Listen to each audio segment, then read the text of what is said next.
વાત કરીએ સુરતની તો સુરતના માંગરોળમાં ગ્રીષ્મા હત્યાકાંડ જેવો મામલો જ્યાં મૃતક યુવતીના અંતિમ સંસ્કાર કરવામાં આવ્યા છે ત્યારે બોરિયા ગામે યુવતીના અંતિમ સંસ્કાર કરવામાં આવ્યા ત્યારે વિસ્તારના અનેક લોકો અંતિમ યાત્રામાં જોડાયા હતા। યુવતીનો કેસ ફાસ્ટ ટ્રેક કોર્ટમાં ચલાવવામાં આવે તેવી માંગ કરવામાં આવી છે।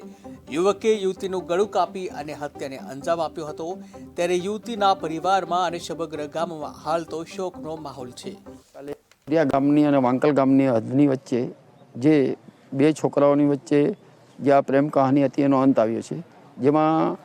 છોકરા દ્વારા છોકરીનું મર્ડર કરવામાં આવેલ છે કે જેને જે રીતે ગણો તે પણ એમનું મર્ડર હાલમાં તો મર્ડર કહેવાય ગણતરીમાં જ લેવાય। અને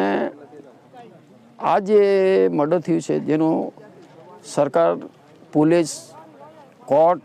ગંભીર રીતે નોંધ લે અને જલ્દીમાં જલ્દી ખૂબ સરળતાથી જલ્દીમાં જલ્દી પુરાવા ચકાસીને આ જે ખૂન કરનાર વ્યક્તિ છે એ ફાંસીની સજા થવી જોઈએ। કારણ કે હાલમાં ગુજરાત હાઈકોર્ટો અને કોર્ટો દ્વારા જુદી જુદી કોર્ટો દ્વારા 2-3 જજમેન્ટ આવી ગયા છે, જેમાં આ બોરસરાનું એક જજમેન્ટ છે જે 12 મહિનાની અંદર જ જજમેન્ટ આવ્યું છે અને એ છોકરાને ફાંસીની સજા થઈ છે। તો અમારો સમાજ એવી અપેક્ષા રાખે છે કે આ કેસની અંદર ઝડપીમાં ઝડપી કેસ ચલાવીને સજા થવી જોઈએ અને